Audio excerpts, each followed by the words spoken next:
They didn't notice him at first. That was their first mistake. He was there, right in front of them. Dark skin, sharp eyes, silent posture. A figure dismissed before a word left his mouth. To the room full of power suits and practiced grins. He wasn't competition. He was the help, the afterthought. The reason they leaned back in their chairs and whispered punchlines with smirks. They laughed, not knowing their careers were already burning, quietly, invisibly, from the inside out. Because the man they mocked wasn't there to fit in. He was there to end them. Not with noise, with precision. What happens when the man you underestimated controls everything you're trying to keep? You're about to find out. Hit the like, subscribe if you crave justice with teeth, and tell me in the comments, where are you watching from? And how soon did you realize the game was already his? The conference room at Dunmere Capital could have doubled as the control deck of a warship. Polished steel surfaces, thick mahogany accents, and a panoramic view of Manhattan's skyline that screamed power. Seated at the table were 9 executives, every one of them white, seasoned, and dressed like they had Wall Street wired into their DNA. At the far end stood Theron Cade, a reserved yet intensely focused 31-year-old financial analyst. His bespoke charcoal blazer slightly wrinkled from nerves, tight against his throat. He wasn't bred for this world. He built himself for it. The kind of man who triple-checked every formula, rehearsed every sentence, and still felt like a ghost in rooms like this. The slide behind him illuminated with the title, Sustainable Alpha, a long-term volatility strategy in emerging tech. The words were clean, precise, just like the model. But before he even clicked the first slide, COO Preston Vale shifted in his seat with a smirk, leaned toward the CFO, and whispered with theatrical boredom, "Ballsy move from the network guy." The CFO chuckled, not quietly. Theron caught it. He always caught it. He just never responded. With a calm breath, he began. "Gentlemen, what I'm presenting today is a predictive model rooted in macroeconomic volatility across climate-linked tech markets, particularly in sub-Saharan Africa and Southeast Asia. Using adaptive regression overlays, the model projects multi-phase ROI centered around sovereign infrastructure acceleration." For heads dropped, not to take notes, to glance at phones. One exec, Halid, sipped espresso and stared past Theron like he was watching a screensaver. Slide 2 outlines performance modeling for years 0 to 3 under 4 regulatory intensities. Theron powered through. On slide 7, he saw 2 executives exchange a text, glance at him, and smirk. Then came Preston's voice, loud and smug, like he'd been waiting for a pause. "So you're pitching double-digit returns in developing markets before they've built working infrastructure?" A beat of silence, then from someone down the table, "What's next? Crypto co-ops in the Congo." Laughter. Theron's fingers gripped the remote just tightly enough to press a knuckle white. The math is built on real policy trends. Nigeria just passed the 2035 Clean Power Act. Vietnam is already testing solar grid tech that leapfrogs half-hour. Didn't catch that in Forbes, Brooks said, scrolling lazily on his phone. But hey, TED Talks are free. More laughter. Theron closed the deck and sat without being asked. No questions. No requests for data. The meeting resumed like he'd never spoken. 2 hours later, after the others had moved on to quarterly audits and exit strategy jargon, Theron exited the room last. Alone. In the hallway, he stepped into the executive restroom, trying to breathe. He washed his hands, not because they were dirty, but because it gave him something to do. Something to anchor him. He never heard the door open. "Jesus," someone said behind him. Did Cade seriously try to pitch Lagos as the new Wall Street? It was Brooks. The voice beside him, Huntley, added, "I give it 6 months before we find him in IT support. Poor guy thinks Excel macros make you a partner." They laughed and exited without ever realizing he was there. Or worse, they knew and didn't care. Theron stood still. He looked in the mirror, not at his clothes, not at his skin, but into his own eyes. Still. He went back to his cubicle, wedged near the emergency stairwell where no windows touched, and sat in silence. The rest of the day moved around him. No one spoke to him. No emails acknowledged the meeting. No invitations to follow up. His Slack window was a ghost town. He didn't bother to stop for coffee. His mind was already on the pitch he had delivered, running back through every word, every slide, every data point.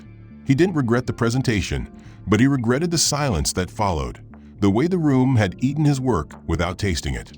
His inbox had been dead silent since. He refreshed it 3 times. Nothing. No feedback. No critique. No meeting invites.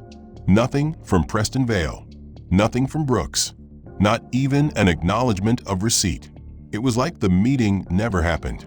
But then, at 8:42 a.m., a calendar notification flashed in the corner of his screen. Strategic Forecast Review 9 a.m. Conference Room Orion Facilitator. Brooks Halston. Theron frowned. That was the same department-level strategy session that usually followed major pitches. The one he should have been invited to. He clicked into the event. No mention of his name. He wasn't even marked optional. He double-checked the recipient list. Every mid-level director in the building was there, except him. His model had been the foundation. He had run the risk scenarios, tracked the policy movement across international markets, accounted for margin buffers across 5 currencies. And yet, the door had closed. He sat still for 2 full minutes, staring at the screen, then stood up and made his way down the hall. He passed the Orion conference room once. The glass walls showed everyone already seated. Preston at the head. Brooks standing in front of the screen, smiling like he owned the world. Theron stepped back before anyone noticed. He turned, walked to the break room, and stood behind the coffee counter out of sight. From that vantage point, he could still hear. Brooks's voice carried just enough. So what we're recommending is a tiered investment pipeline in clean tech clusters, with special attention on accelerated infrastructure partners in emerging economies, namely Nigeria, Vietnam, Chile. Theron felt the air leave his lungs. That was his slide, word for word. The phrasing, the structure, even the order of the nations, identical. He hadn't shared the deck, but he had left a hard copy on the conference table the day before, thinking someone might actually want to reference it.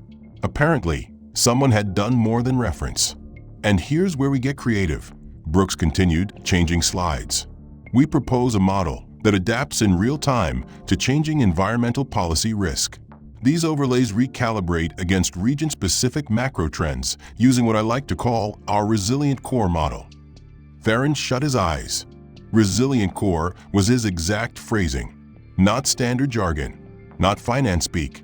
It was a term he'd coined, had tested, had buried deep in the appendix of his deck, far enough that only someone mining for credit would have found it.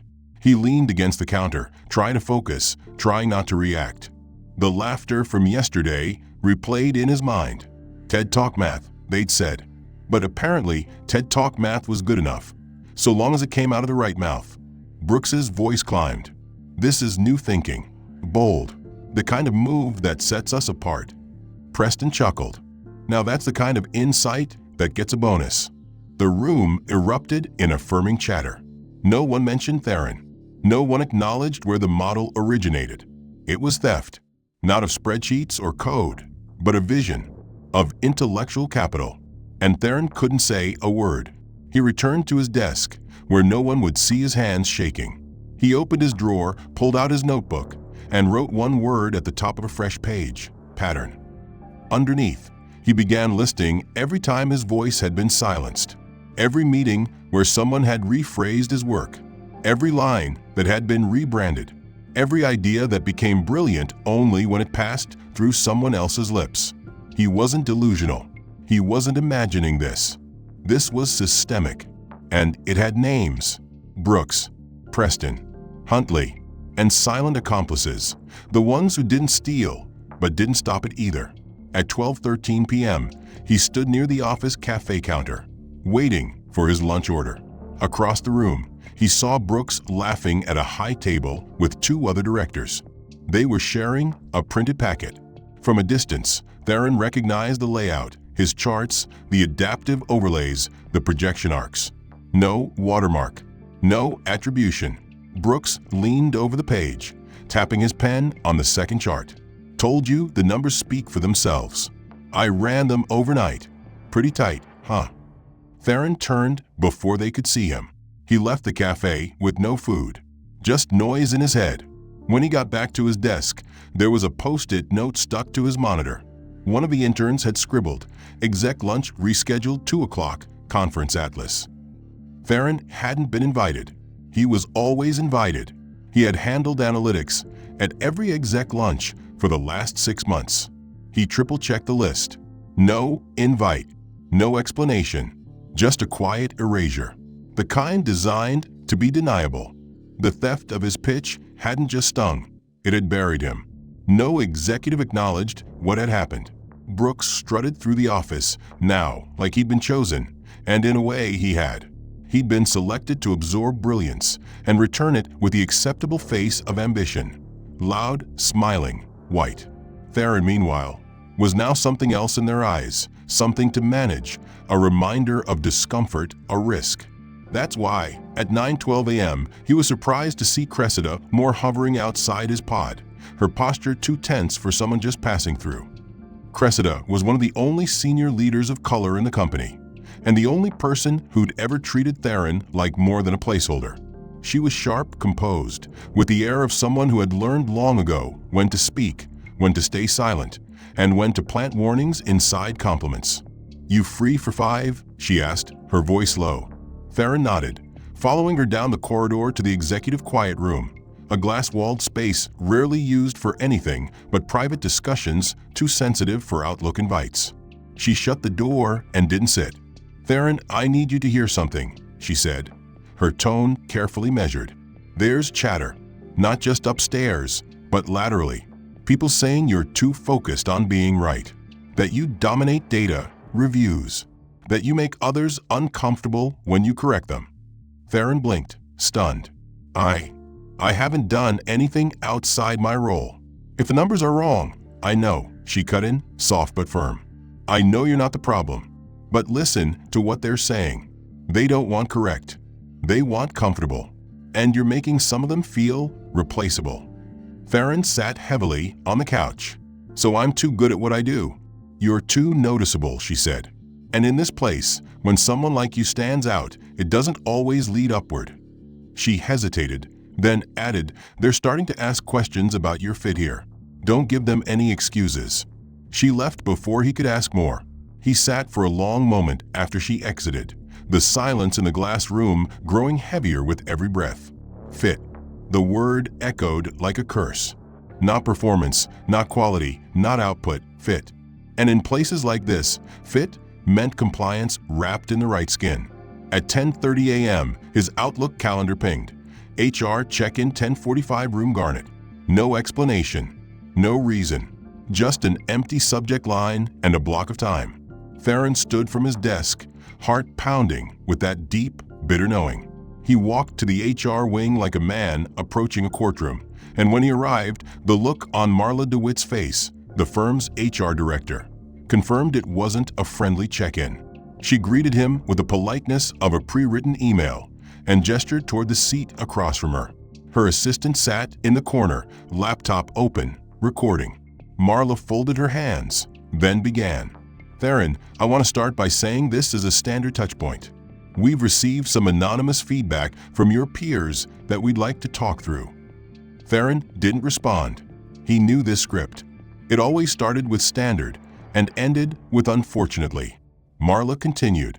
"The themes we've seen emerging relate to your demeanor.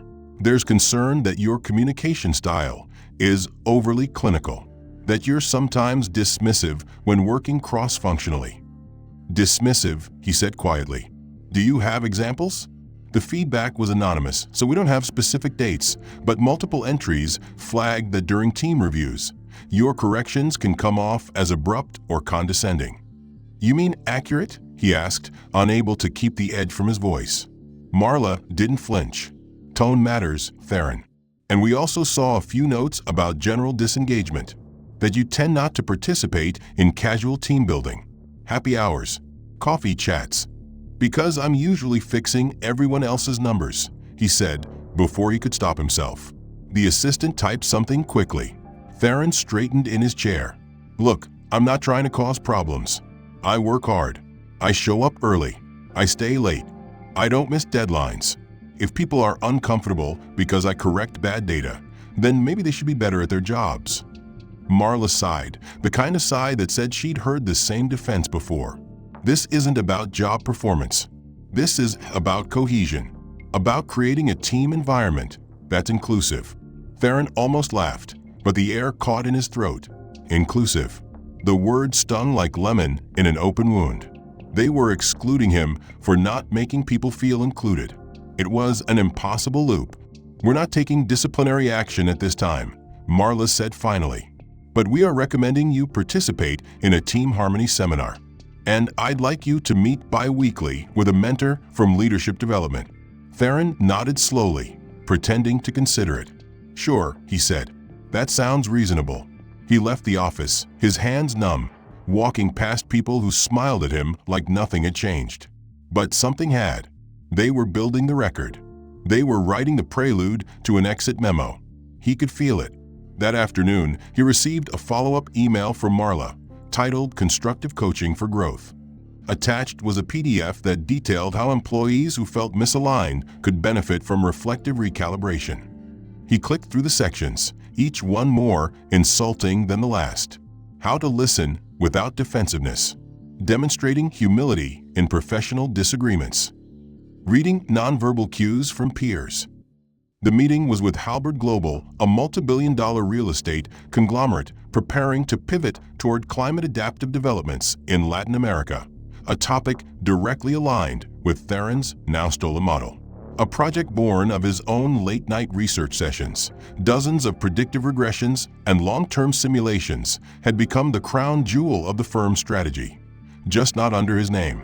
He'd accepted the calendar invite in silence, knowing full well that rejecting it would only reinforce the file HR was now quietly building on him. That morning, he wore a sharp black two-piece suit with a crisp blue shirt and a tie he had ironed twice, not to stand out, but to shield himself in the only armor he could afford: immaculate professionalism. When he arrived at the 15th floor executive suite, the mood was already buzzing. The polished walnut table was set with branded folders, water bottles, and high-end stationery for each guest. Brooks Halston, of course, was leading the prep, standing at the whiteboard, drawing trend lines he barely understood, tossing out buzzwords like synergistic expansion and regulatory arbitrage, with the false confidence of a man who had never once needed to prove he belonged. Theron entered quietly and took his position by the coffee stand, pretending to review handouts. A moment later, one of the coordinators handed him a stack of pitch packets. "Would you mind distributing these?" she asked, her tone polite but dismissive, already turning away as if she knew he wouldn't object. Theron hesitated, then took them. He walked around the table, placing the folders carefully in front of each client seat, nodding respectfully when one of the Halberd directors glanced up. No one acknowledged him beyond that. Not even Brooks, who smirked when Theron passed him, then whispered something to Preston Vale, who chuckled in response. The meeting began with the usual introductions, most of which were inflated beyond reason. Titles invented for the occasion, credentials that shimmered like gold plating but held little weight. Theron stood against the wall, half shielded by the projection screen, watching silently as his work was repackaged and sold under other names. Brooks presented the model using the same graphs, language, and phrases Theron had coined, even including his core predictive element, the resilience metric, without so much as a glance toward its origin. "What we're offering you today," Brooks declared to the Halberd team, "is a unique hybrid investment overlay that absorbs geopolitical flux while maintaining performance benchmarks against ESG targets. It's our own proprietary resilience model, tailor-fit to your needs." Theron's stomach twisted. The words "our own" echoed like a gunshot. There was nothing our about it. This was his, from conception to completion. And now it was just another slide in someone else's career highlight reel. At one point, one of the Halberd executives asked a question about variable risk exposure in Brazil's energy grid, something Brooks clearly didn't understand. He fumbled the response, veering off into vague terminology about infrastructure commitments and collaborative frameworks. Theron, unable to stay silent, leaned forward slightly and spoke up. The exposure you're referring to is offset through a dual-phase policy hedge built around Brazil's renewable legislation cycle. Specifically. But before he could finish, Preston interrupted with a smile that didn't reach his eyes. "We'll let real executives speak now, thanks." The room went dead silent for half a second. Then a few polite chuckles filled the air, as if to smooth over the awkwardness. Theron stepped back into the shadows, face expressionless, heart pounding. The client said nothing. No one apologized. No one clarified. It was as if he had never spoken. For the remainder of the meeting, Theron stood mute. His mind oscillated between rage and despair. Not because he had been ignored, but because he had been erased in real time, in front of external stakeholders, with full consent from everyone in the room. After the clients left, shaking hands and exchanging business cards, the team gathered in a circle to debrief. Theron hovered near the outer ring, but Preston pointed toward the hallway. "Grab the projector, will you?" he said to Theron without even looking at him. Theron didn't respond, just moved to the A/V cart and began winding cables, each turn of the cord feeling like a noose tightening around his chest. Back at his desk, he received no thanks, no mention in the internal recap email, no recognition from the team that had just used his brainchild to land a multi-million-dollar deal. But when he swiped his badge and walked to where his cubicle had always stood, third row, window view, close to the analytics war room, he stopped short. The entire pod was gone, empty. His monitor, books, files, nameplate, all vanished. A maintenance cart sat in its place, half blocking the hallway. For a moment, he thought he had made a mistake. Maybe a miscommunication, a surprise renovation. But when he checked his email on his phone, a single line waited for him from operations. "Due to ongoing departmental shuffles, your station has been reassigned. Location: Utility Sector, Subzone B." Subzone B. That wasn't even a department. That was the unofficial name the support staff used for the hallway near the janitor's closet, where a dusty coat rack stood crooked beside a half-broken vending machine. With slow, deliberate steps, Theron walked down the back corridor, past the finance break room, and turned into Subzone B. There, in the narrowest corner of the floor, sat a wobbly desk missing its left drawer, a cracked plastic office chair with no lumbar support, and his monitor, unplugged, leaning against the wall like it had been left there by accident. His nameplate had been tossed into the trash can nearby, bent in the middle, half buried under a pile of stale granola bar wrappers. No one was around to witness the insult. No one had left a note. No supervisor had warned him. It was quiet, cruel, and perfectly executed. Theron said nothing. He pulled the nameplate from the trash, dusted it off, and slid it into his bag. He plugged in his monitor, straightened the chair as best he could, and opened his laptop like he still believed in professionalism. But the air around him had shifted. Colleagues passed the hallway with sideways glances. Some looked at him with pity, others with amusement, none with empathy. They all knew what this was. The desk move wasn't about space. It was a signal, an unspoken memo to the company. This is what happens to people who don't know their place. At noon, Theron received a ping from Internal Communications, a company-wide newsletter celebrating Equity Excellence Week. He opened the email, scanning past the buzzwords and mission statements, until his eyes landed on a section labeled Faces of Change. There, in the center of the layout, was a photo of him, taken without his consent from a holiday mixer 6 months prior, cropped tightly to frame his face under a bold center caption: "Diversity in Action. Theron Cade, Strategic Analyst, Redefining Innovation." He stared at the screen for a full minute before he realized he had stopped breathing. The message beneath the photo read, "At Doomir Capital, we celebrate the bold thinkers who embody our mission for inclusion and excellence."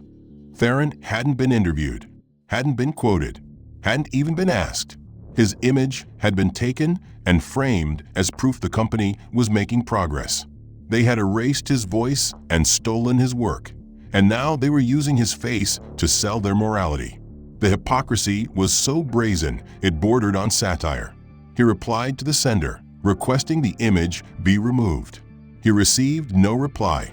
Instead, the next day, The same newsletter was posted in every elevator on every floor, printed and framed in the reception area, and sent out in a company-wide Slack message titled, "What Inclusion Looks Like." Theron became a symbol of progress in a place where he had been professionally dismembered. He sat at his exile desk beside the mop closet and watched people nod at him in the hallway with shallow smiles of corporate approval. Some even congratulated him.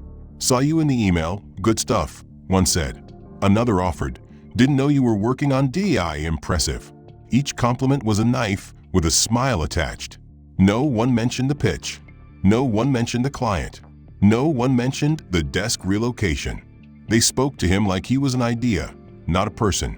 That Friday, he received a Slack message from HR requesting a casual coffee connect to hear his thoughts on how the company could better support minority talent. The message ended with a smiley face emoji and a coffee cup gif. Theron read it twice, deleted it, and shut his laptop. He left the building that day without saying a word. He walked 27 blocks through the city, past Central Park, through Midtown, past neon storefronts and honking yellow cabs, until his feet ached.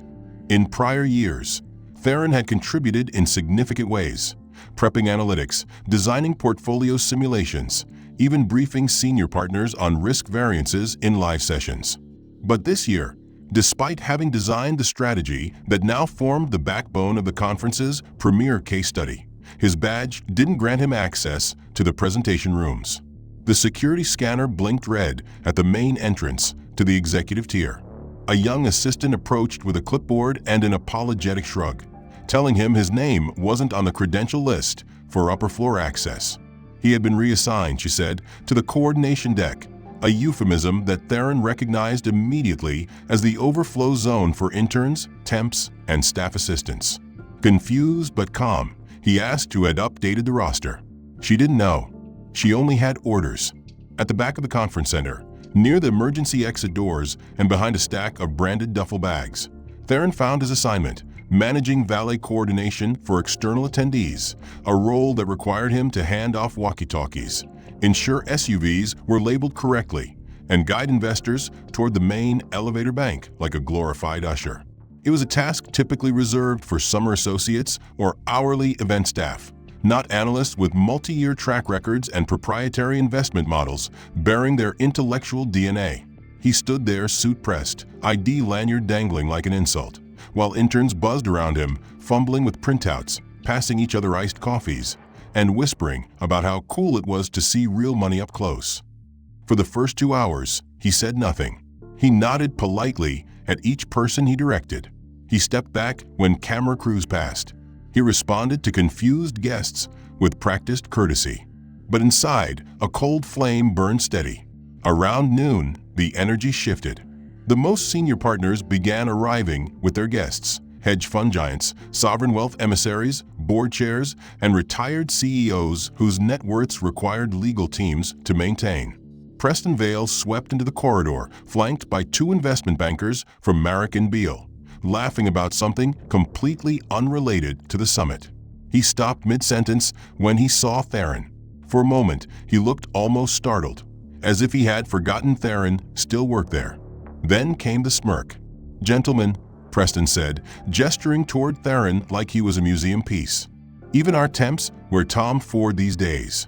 What can I say? Classy staff." The bankers chuckled, one of them raising his eyebrows as he looked Theron up and down. Theron said nothing.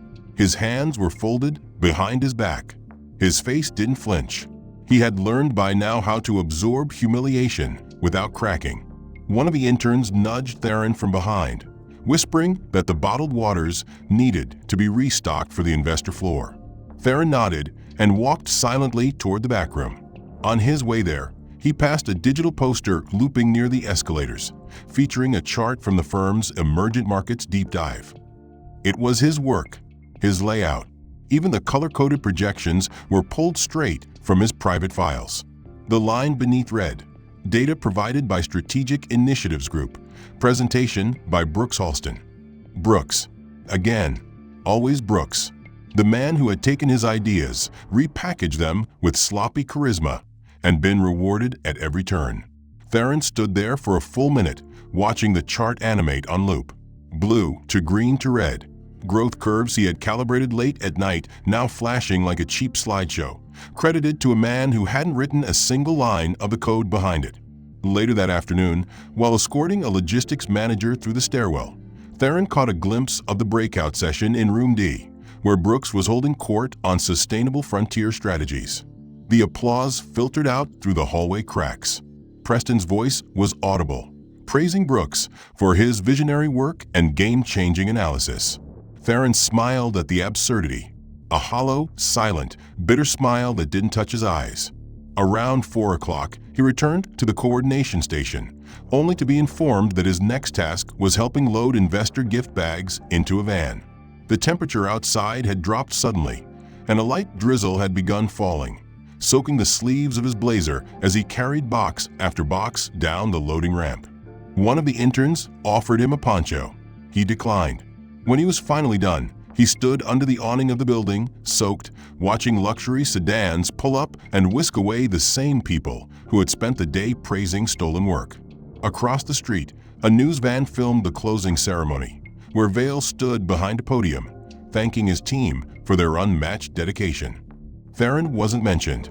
That evening, after hours of being drenched in humiliation, Theron Cade remained seated on the same bench across from Dunmere Capital's glittering tower, his blazer still damp, collar wilted, fingers numb from the wind that had picked up as the city lights began to flicker on one by one.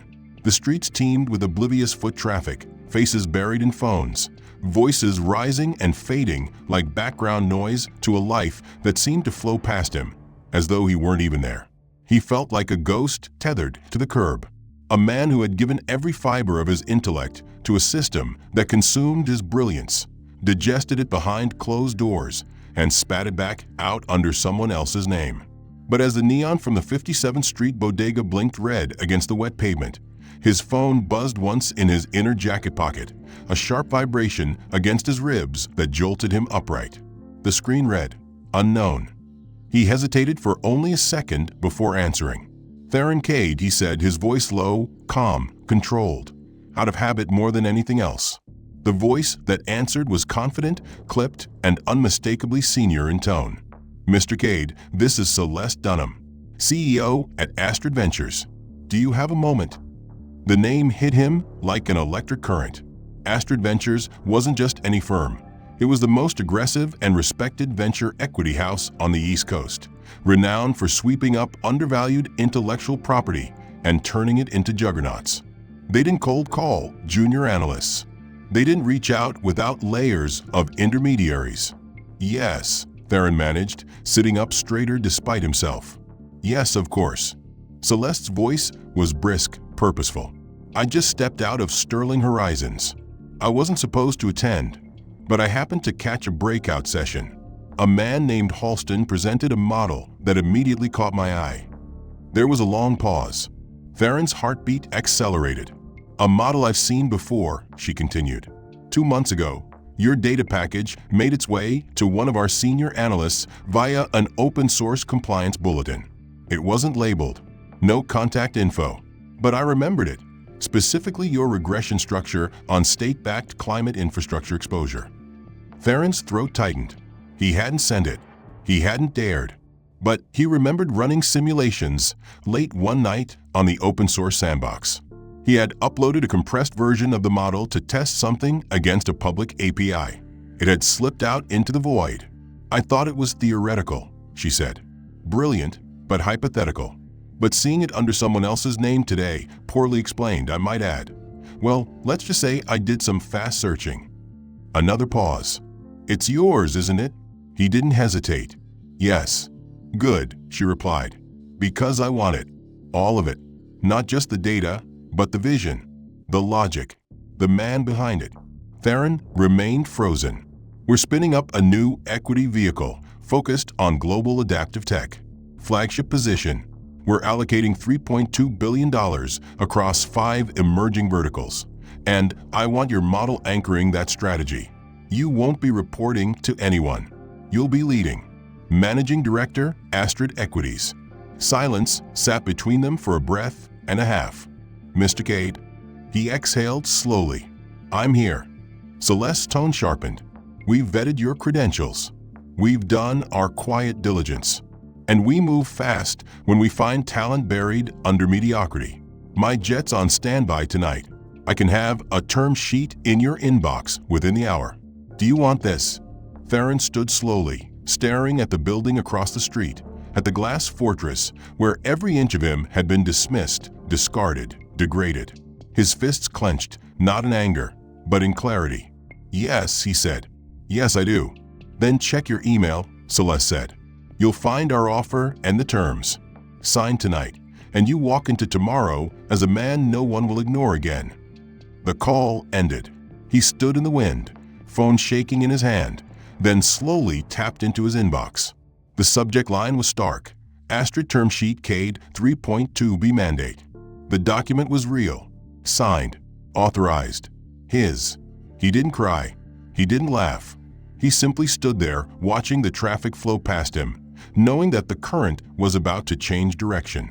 In a matter of hours, the man they had buried beneath arrogance, theft, and polished lies would be holding the financial dagger aimed straight at their survival. The suit wasn't loud. It didn't need to be. It whispered control, certainty, and the kind of power no HR email could undermine. His shoes clicked with unhurried precision on the marble floor as he passed security, who didn't recognize him in this context, though their eyes flicked toward his new badge, Executive Visitor Astrid Ventures. He stepped into the elevator without a word, his reflection in the steel doors calm and unreadable. Floor 34, the same floor where they had once exiled him. But today, his name wasn't on the employee register. It was on the board's agenda. As the elevator opened, Theron walked past the assistant desk without breaking stride, nodding politely at the receptionist, who blinked in confusion before realizing she couldn't stop him. He wasn't breaking protocol. He was the protocol now. In the main conference room, the chairs were already filling. Preston Vale, Brooks Halston Huntley, and the other senior executives sat flipping through printed briefs, unaware that the cover page, Strategic Fund Restructure Astrid Acquisition Prospectus, was about to explode in their hands. Astrid Ventures had scheduled an unannounced equity alignment briefing with the board, a tactic the venture house often used to test firm leadership responsiveness during funding negotiations. What none of the Dunmere execs knew was that the decision to fund or dissolve the upcoming portfolio restructure rested entirely with the man about to walk through their doors. Theron entered without introduction. His presence stopped conversation mid-sentence. Preston, seated at the head of the table, looked up first, his expression slipping from boredom to bemusement to sudden unease. Brooks's smile froze. He instinctively closed his folder, as if trying to hide it. Then came the real moment, the quiet before transformation, when Astrid Ventures chairwoman Celeste Dunham stepped in behind Theron, greeted the room with a nod, and took the seat opposite the board. "Good morning," she said, placing her iPad calmly on the table. "Today's meeting will determine whether Astrid Ventures formalizes its $3.2 billion injection into Dunmere Capital's ESG strategy unit. We've reviewed your models, your performance, and your structural gaps. But most importantly, we've chosen to anchor this partnership around one mind, one architect, whose vision aligns perfectly with our directive."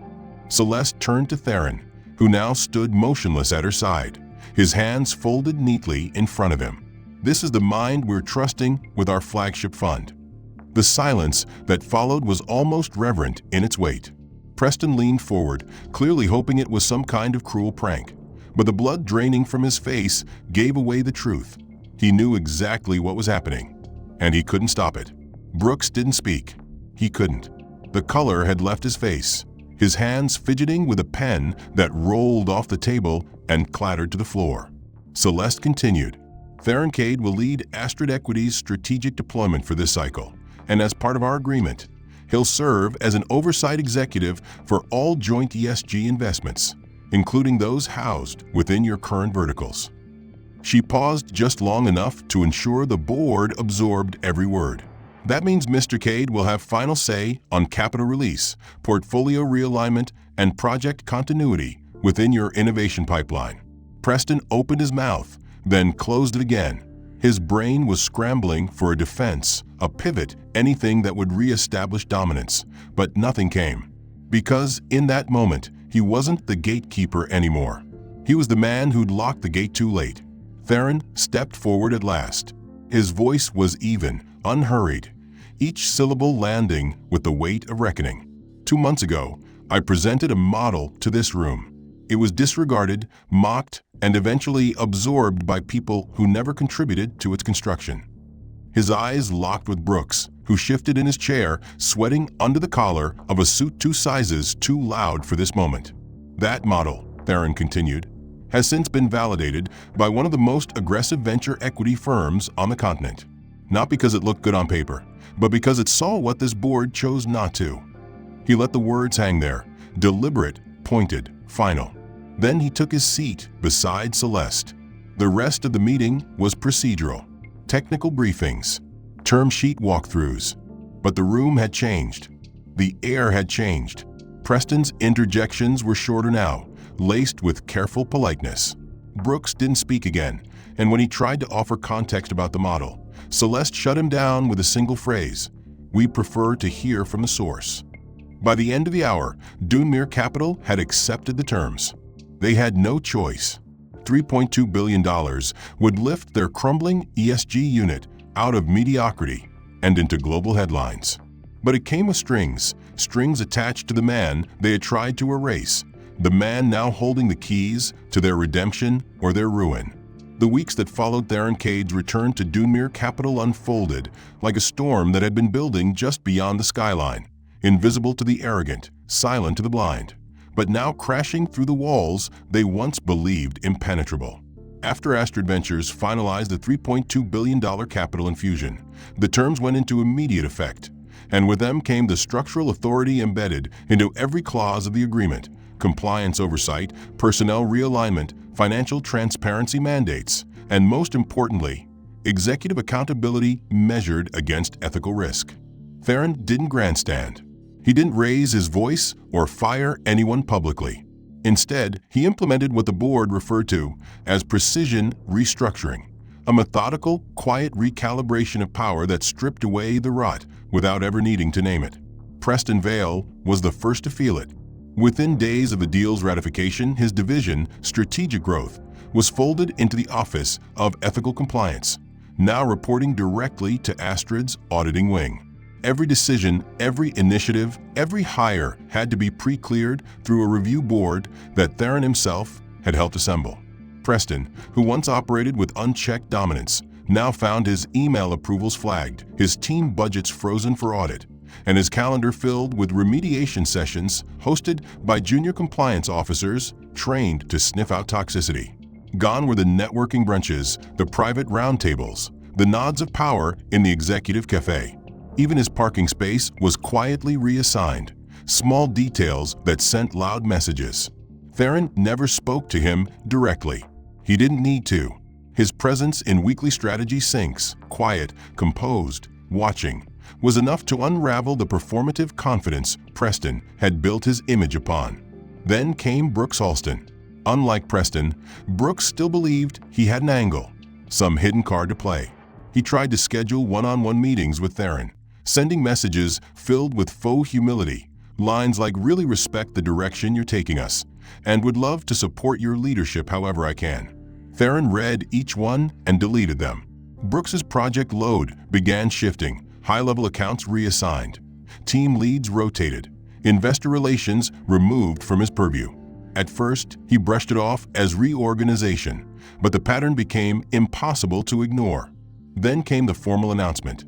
Effective immediately, Brooks Halston would be reassigned as junior portfolio analyst under the oversight of Dunmere's Foundation Fund, an internal program used primarily to vet entry-level staff.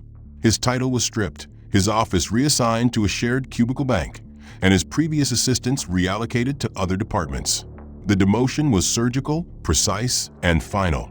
There was no appeal, no explanation, just a silent reshuffling that everyone understood. Inside the company, whispers spread like wildfire. Staff who had once mimicked Preston's cruelty began treading carefully, their smugness replaced with caution. the HR department previously weaponized against Theron, was now undergoing a full ethics audit under Astrid's mandate. Training programs were restructured, policies were rewritten, and new leadership was introduced across Dunmer's culture and inclusion departments, none of them handpicked by the old guard. Theron, now operating as the lead strategic advisor for ESG integration across Astrid's entire equity vehicle, didn't gloat.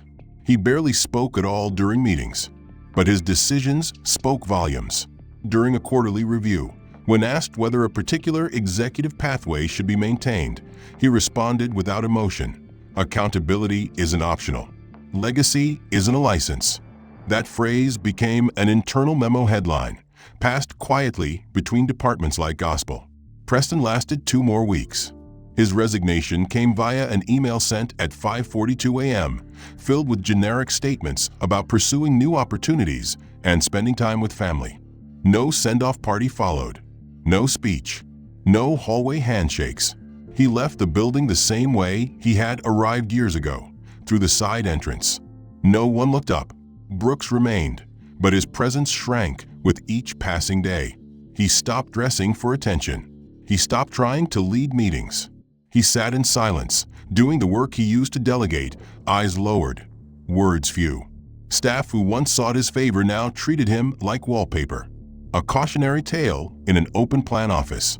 Theron, meanwhile, continued to lead, not just with numbers or vision, but with silence that demanded respect.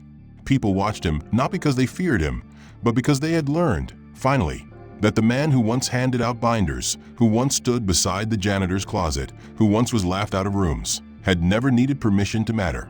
He had only needed space to prove them wrong. The transformation was complete.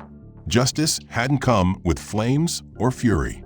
It had arrived like a scalpel, precise, unrelenting, permanent.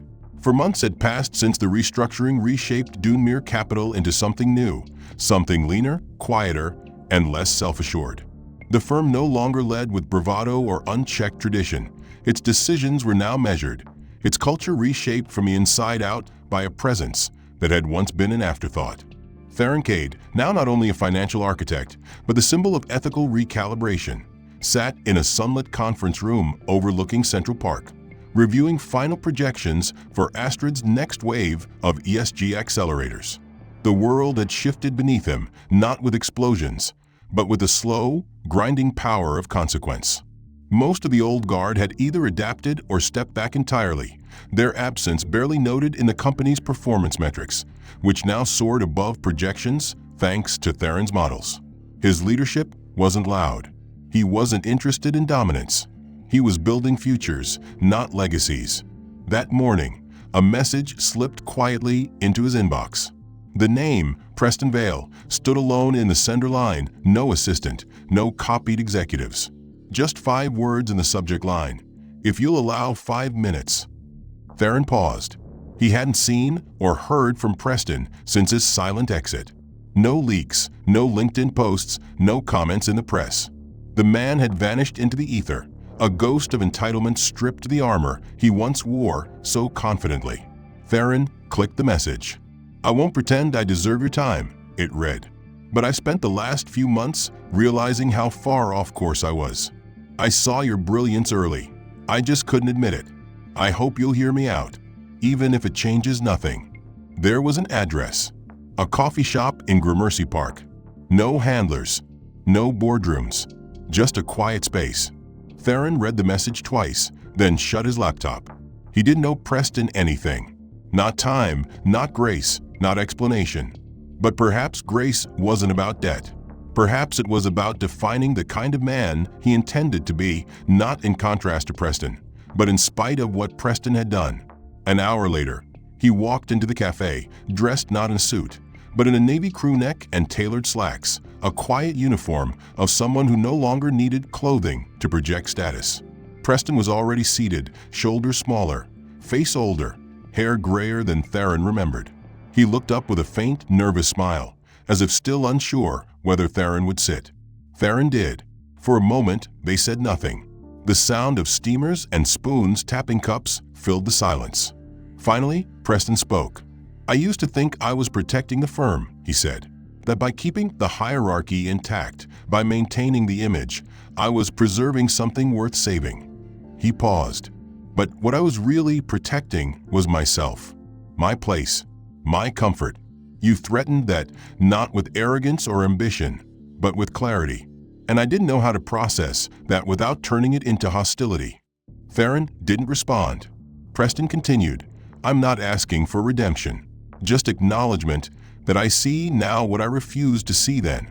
You were never trying to prove anything. You already knew. Theron leaned back, eyes calm but sharp. Do you know what the worst part was? He asked. It wasn't the mockery or the demotion or watching you steal what you didn't understand. It was that in every room, every meeting, every nod of dismissal, you made me question whether I belonged. You didn't just erase my work. You tried to erase me. Preston nodded slowly, shame flickering behind his eyes. And I succeeded for a while. Theron nodded too, but only for a while. Another long silence settled. Then Preston spoke again. I've been working with an ethics firm. I'm consulting now, small projects, nothing like Doomir. But I'm listening more, asking questions, less talking, trying to fix what I broke in others, starting with myself. Theron studied him not with pity, but with something close to neutrality. What we do when no one's watching defines who we are, he said, voice even. I hope you start watching better. Preston smiled faintly, a sad, grateful expression. Thank you. For that. For this. He stood, offered his hand. Theron hesitated, then shook it. Firm, brief, final. When Preston left, he didn't look back. Theron remained seated, sipping coffee, watching the light shift across the hardwood floors. He didn't feel triumphant. He didn't feel vindicated. He felt complete. He had returned not to conquer, but to rebuild. Not to punish, but to model what real leadership looked like. His journey hadn't been about revenge. It had been about refusing to disappear, about making sure that brilliance, when buried, found a way to rise, not with noise, but with undeniability. In the end, the story wasn't about the fall of men like Preston. It was about the rise of men like Theron, quiet, strategic, enduring. Justice had arrived not in fire, but in presence. And its message was clear. The world may try to silence what it doesn't understand, but truth, talent, and integrity, when combined, are inevitable. The end. If you enjoyed this story and want to see more powerful, thought-provoking narratives like it, don't forget to like and subscribe. It helps bring more stories to life. What did you think of Theron's journey? Were you surprised by the twists? And how did the ending resonate with you? I'd love to hear your thoughts. Tell me where you're watching or reading from and what part of the story hit you the hardest. Drop your comments below. I read every single one.